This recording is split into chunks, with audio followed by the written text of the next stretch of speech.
Casa, una iniciativa del Ministerio de Educación. Quinto grado de secundaria. Promo 2021. Bienvenidas y bienvenidos a un nuevo programa de Aprende en Casa para quinto de secundaria. Una iniciativa del Ministerio de Educación para seguir aprendiendo desde casa de manera segura y divertida. Yo soy Mario. Y yo soy Romina. Y como siempre, estamos felices de estar aquí con ustedes. El programa de hoy abordará un tema muy interesante, necesario y urgente que tiene que ver con la diversidad de nuestro país. Diversidad de culturas, de lenguas originarias, de costumbres, de rostros, diversidad de nuestros contextos. Y, lamentablemente, junto a esta diversidad, muchas veces encontramos discriminación y exclusión. Y no solo por las diferencias físicas, sino por la diversidad de costumbres, idiomas, actitudes y por las diferencias socioculturales. Pero, si vamos a hablar de diversidad, comencemos por saber cómo se abordaba esta temática en otras épocas. Y luego nos preparamos para la tarea principal, que es fomentar el bien común y el buen vivir a través de la planificación de un discurso. Por eso, el día de hoy, nuestro programa busca que las y los adolescentes conozcan cómo planificar la escritura de un discurso para fomentar el bien común y el buen vivir. ¿Qué les parece si mejor miramos algunos ejemplos sobre cómo era la diversidad cultural en otras épocas, pero a través de pinturas? Eso nos ayudará a reflexionar sobre si hubo o no igualdad. Aquí tenemos las pinturas de dos grandes artistas. Aquí vemos dibujos del gran cronista peruano de origen indígena, Guamán Poma de Ayala. Él escribió e ilustró un libro que llamó Primer Nueva Crónica y Buen Gobierno. En ese escrito de 1615 se muestra el pasado andino y la grandeza inca. Y en una segunda parte denuncia los abusos de los españoles sobre la población indígena en el Perú. Este sentimiento de que su tierra ha sido expropiada, esto que le escribió Guamán Poma al rey de España en 1615, ¿sigue siendo cierto ahora, 406 años después? Por lo menos parcialmente cierto. Dejamos ahí la pregunta y vamos a mostrarles unas imágenes más. Estas son 3 de la gran cantidad de acuarelas que dejó el artista peruano Pancho Fierro.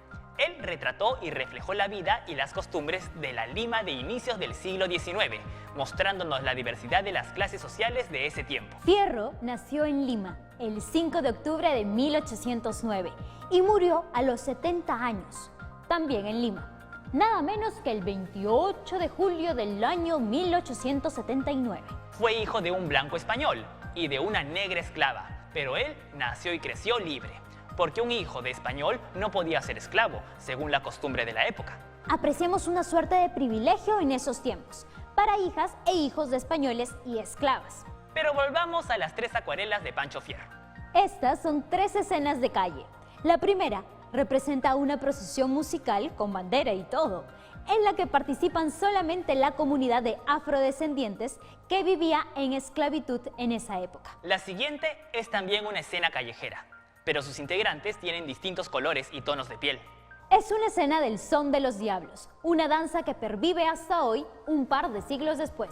Hoy en día, el Son de los Diablos es una danza practicada solo por la comunidad afroperuana, pero en ese entonces era multicultural. Podemos ver el diablo adelante, con su gran máscara, pero el arpa que ese mestizo lleva al hombro es un instrumento nacional que hasta hoy se usa en la sierra. Y al fondo hay un hombre con poncho, y el poncho es empleado tradicionalmente en las zonas andinas. Y la tercera representa a una pareja bailando, probablemente una zamacueca, porque los dos bailarines llevan pañuelos. Y si se fijan bien, esta es una pareja donde la mujer parece ser mestiza y el hombre es de piel oscura. Y lo que sabemos por las acuarelas de Pancho Fierro es que en la segunda mitad del siglo XIX nuestra sociedad era diversa, de todas las sangres, pluricultural y también multilingüe. Características importantes que aún permanecen en nuestra sociedad. Pero también pensemos en la clasificación que se les daba a las personas de acuerdo a quienes eran sus progenitores. Sí, y en esos años, y durante muchos años, eran los blancos españoles peninsulares o nacidos en América los que tenían mayor autoridad sobre los demás. Yo diría que hasta mostraban aires de superioridad. Y contra ese prejuicio, don Ricardo Palma, que tenía de afro y también de inca, soltó la famosa frase llena de verdad, que dice: El que no tiene de inga, tiene de mandinga. O sea, que quien no tiene sangre india, tiene sangre negra. Porque mandinga es una cultura africana de donde los traficantes trajeron a muchos esclavos afrodescendientes. En fin, nuestro país es purito mestizaje, por su mezcla de culturas. Y el que piense que no tiene nadita de inga, pues que verifique, que seguro encuentra muchas sorpresas en su árbol genealógico. Y para seguir reflexionando más sobre nuestra diversidad cultural de ayer, hoy y siempre, tenemos 2 contribuciones recogidas de nuestra promo 2021. Aquí tienen la vena reportera de nuestro colega. Y este es el segmento de Mario Reportero. Vengo brindando verdades. Gracias, arriba, gracias. Vamos con la primera respuesta. Buenas tardes, gracias por sumarte. Seguro tu respuesta nos ayudará mucho. Cuéntanos, por favor. Para ti, ¿el Perú es una sociedad homogénea o somos una sociedad plural? Diversa, con mezcla de culturas. El Perú es un país pluricultural. Tiene mucha diversidad racial y etnias, debido a la influencia que se ha producido desde la época del virreinato, con la llegada de los españoles y africanos, a lo largo de su época republicana hasta la actualidad. Por eso vemos a personas con diferentes rasgos físicos, como tonalidades de piel, colores de ojos, cabellos y más. Y ahora tenemos a la siguiente estudiante, que nos va a contar de sus ancestros, que hace muchos años vinieron de China. Mis abuelos me contaron que hace mucho tiempo la sociedad en China no era libre. Eran esclavos y a estos se les llamaban colíes. Hoy en día me siento muy orgullosa de que China sea un país potencia y del lugar que tienen los descendientes chinos en nuestra sociedad. ¡Wow! Ha sido demasiado interesante. Muchas gracias por tu testimonio. Y ahora vamos a ver a través de la cámara reportera de Mario qué es lo que opinan las y los adultos sobre estos temas. Porque Mario sigue brindando verdades. Tengo entrevistas a distintas personas, comenzando por un señor, cuya respuesta me sorprendió. Vamos a verlo. Señor, por favor, ¿nos puede contestar una pregunta muy importante? ¿Usted cree que en este momento goza de todos los derechos que le corresponden como ser humano y como ciudadano del Perú? Por supuesto que sí. Considero que los derechos humanos han sido aprobados para protegernos y gozar de ellos. Todos tenemos estos derechos, pero mucha gente no sabe que los tiene porque no se ejercen y algunas autoridades no los respetan. Por ejemplo, el derecho a la educación, a la salud, que nadie reclama porque nadie se da cuenta que son derechos y no privilegios. López Oria declara que los derechos de cada ciudadano terminan donde comienzan los del otro, pero que esto no parece haber sido comprendido, lo que lleva al abuso del derecho y sorpresivamente mucha gente se deja abusar simplemente por miedo. Muchas gracias, señor.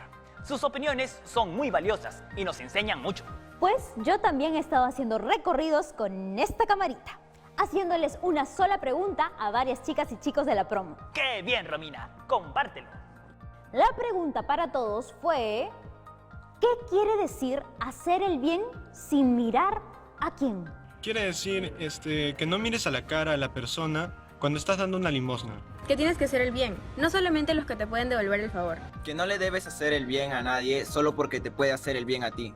Quiere decir que si alguien te necesita, le tienes que hacer el bien, sin importar si son tus amigos o tus rivales, si los quieres o no los quieres, ni tampoco si te van a corresponder. ¡Wow! Gracias, Romina, por esta nota. Y gracias, chicas y chicos, por sus respuestas. De las respuestas que hemos escuchado, ¿cuál creen que se acerca más a la respuesta correcta? Vayamos pensándola. Mientras tanto, hacemos una breve pausa. Además, todo lo que hemos reflexionado hasta ahora sobre diversidad cultural nos ayudará también para ver cómo se produce un buen texto, cuáles son los procesos y toda su ruta. Es verdad. Todo esto en el siguiente bloque. Así que ya volvemos con muchas más cosas aquí en Aprendo en Casa. ¡Nos vemos!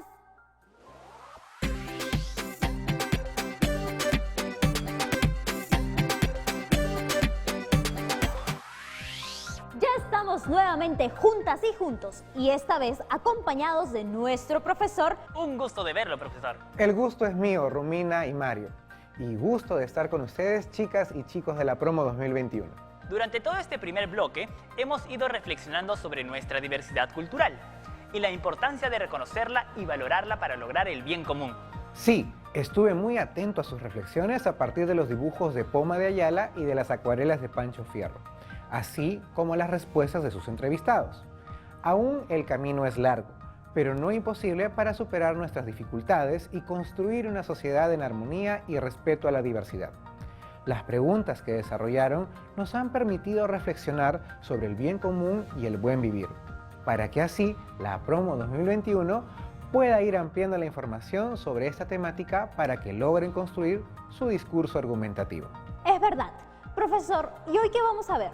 Pues hoy veremos cómo podemos planificar la escritura de un discurso para fomentar bien común y el buen vivir. ¿Y qué pasos debemos seguir para escribir un discurso? Creo que son 3. Así es, planificación, textualización y revisión.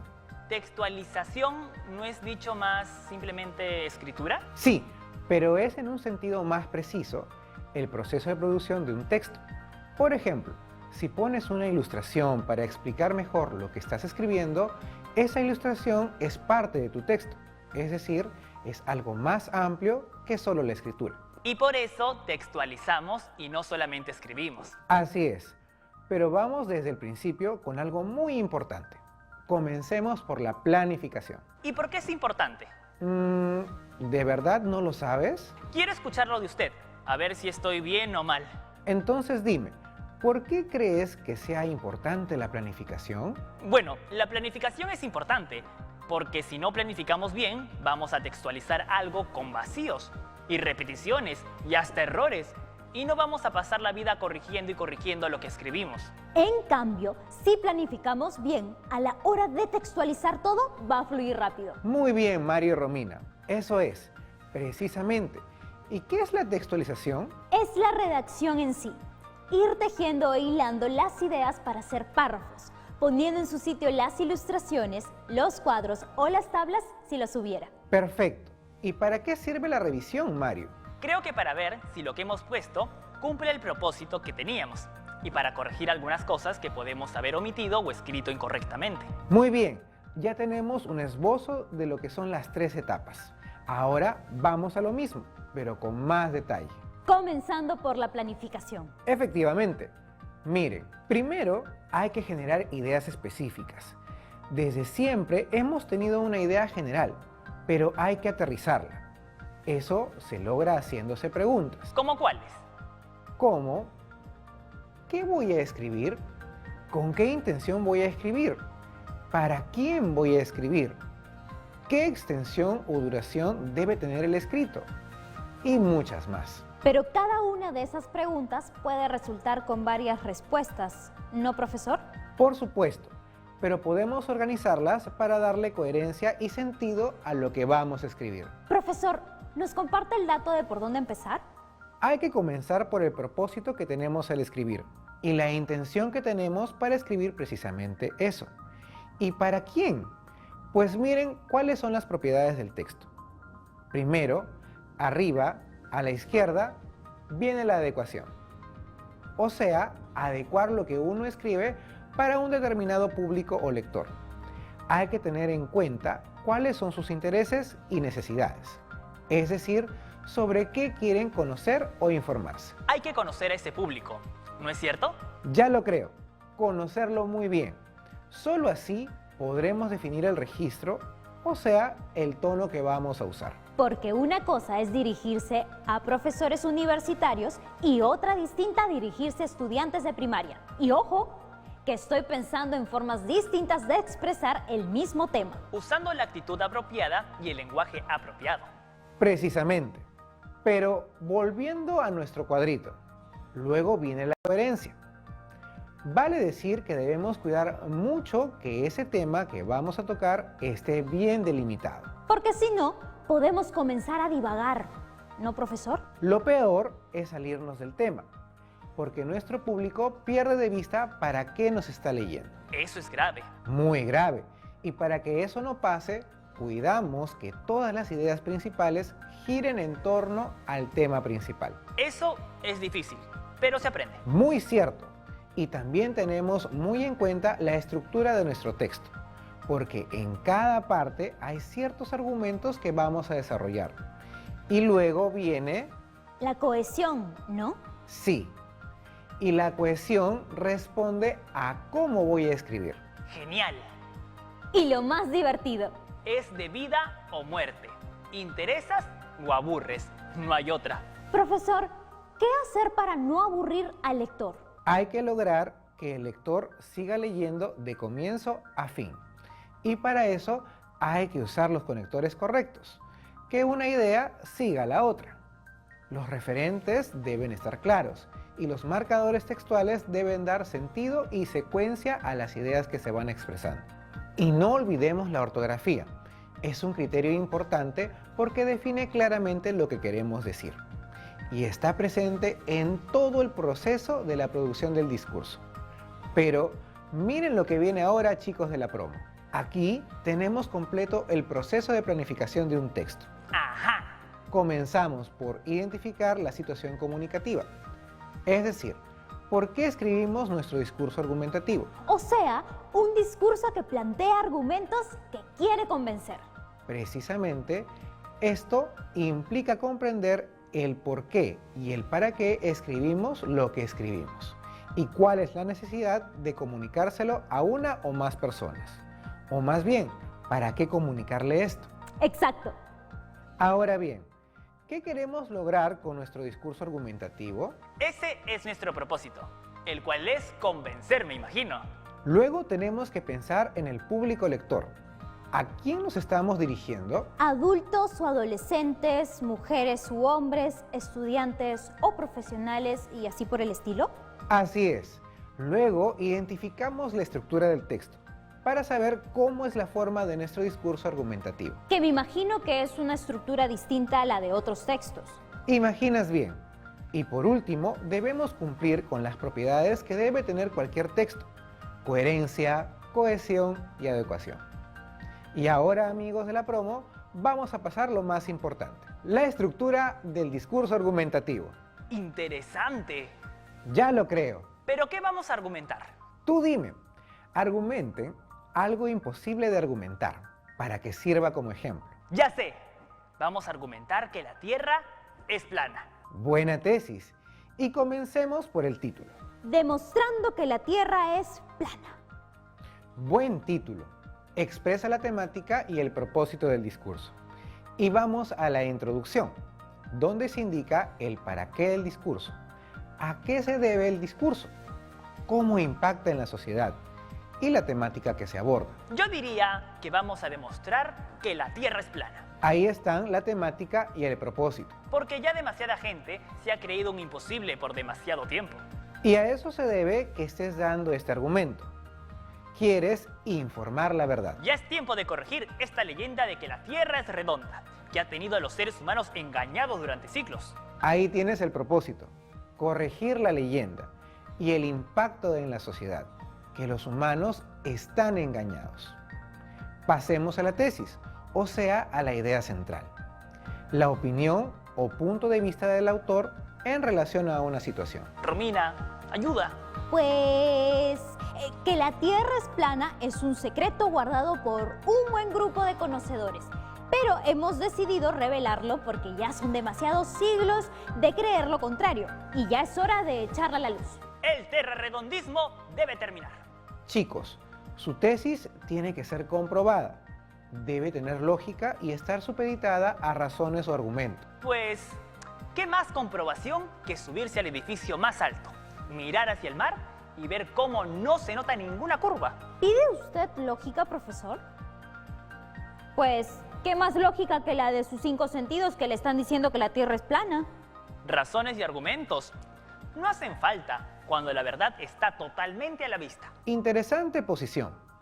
Pero ahora viene la fundamentación de su tesis, a través de premisas que la sostienen, que son diversas, incluyendo analogías, causas, consecuencias, autoridades, comparaciones, entre otras. Vaya, no pensé que era tanto lo de la fundamentación. A ver pues, Mario y Romina, convénzame de que la Tierra es plana. O sea que fundamentamos que la Tierra es plana, tan plana como la Luna que se ve totalmente plana. Eso fue analogía.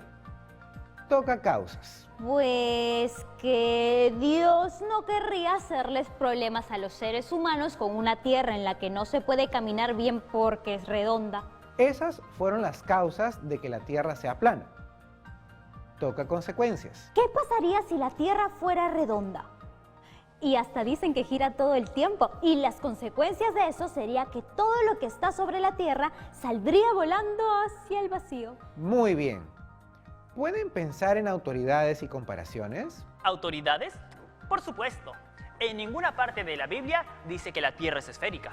Todos los sabios antiguos, los griegos, los romanos, los profetas de la Edad Media asumen que la Tierra es plana. Es más, están tan seguros de eso que ni siquiera tocan el tema. ¿Comparaciones?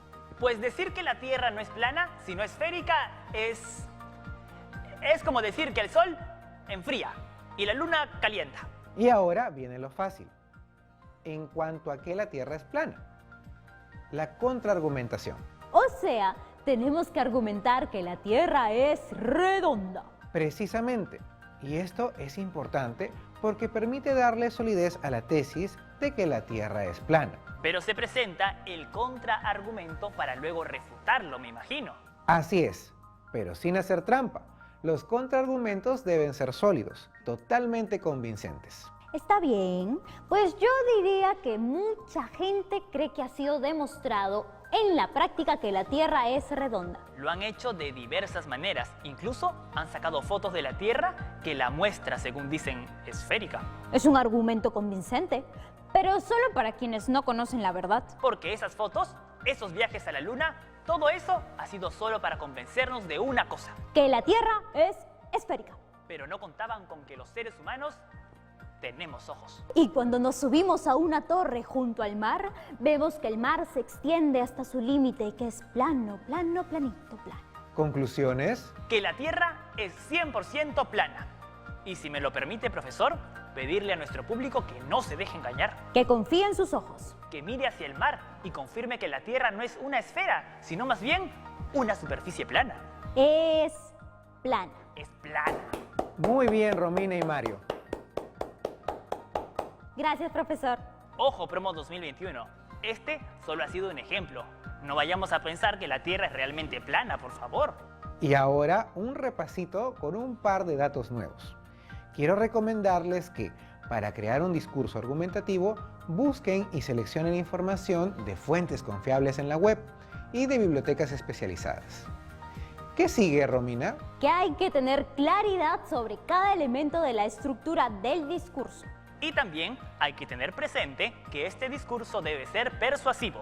Y por eso mismo hay que utilizar los conectores apropiados para ello. Perfecto. Gracias. Todavía no puede irse, profesor. Tenemos una pregunta para usted. Pues que venga la pregunta. Gracias. Esta es una pregunta que consideramos importante para escribir el contenido de nuestros discursos. Díganos, profesor, ¿por qué discriminamos en un país tan diverso como en el Perú? Importante pregunta, Mario. La verdad es que aún existe un prejuicio marcado en las personas. No se valoran las diferencias. El estatus social ha hecho que algunos se crean superiores a otros. No existe una conciencia valorativa de nuestra cultura, de lo que somos, de cómo estamos constituidos. No se aprecia esa riqueza cultural y étnica que tenemos como país diverso. Es por eso que nos dice que aún tenemos un largo camino por recorrer, y es verdad. Y en ese camino, todas y todos debemos estar comprometidos. Profesor, una pregunta más. ¿Cuál es la importancia del propósito en un discurso argumentativo? Tenemos que persuadir aprovechando al máximo todos los recursos que tenemos. Sobre todo para convencerlos de que es bueno y productivo valorar nuestra diversidad cultural, para vivir en armonía y lograr el bien común. Muchas gracias, profesor. A ustedes. Hasta la próxima, chicas y chicos de la promo 2021 de todo el Perú. Gracias, profesor. Y cuídese. Gracias, hasta pronto. Romina, ¿cuánto hemos aprendido? ¿Revisamos nuestro camino de aprendizaje? Al planificar un discurso argumentativo, podemos recoger ideas que nos permitan valorar nuestra diversidad cultural para vivir en armonía y lograr el bien común en nuestra familia y comunidad. Y con ustedes, chicos de la promo 2021 de todo el Perú, hasta pronto. Y a lavarse las manos. jamás tocarse la boca, la nariz o los ojos. Mascarilla cuando salen, si es que salen, y llamar a los amigos y a las amigas para no sentirse demasiado solos. Y tengamos paciencia, porque esta pandemia pasará pronto, aunque a veces no lo parezca. Pero mientras tanto, ¡cuídense mucho! ¡a estudiar siempre! ¡Chao!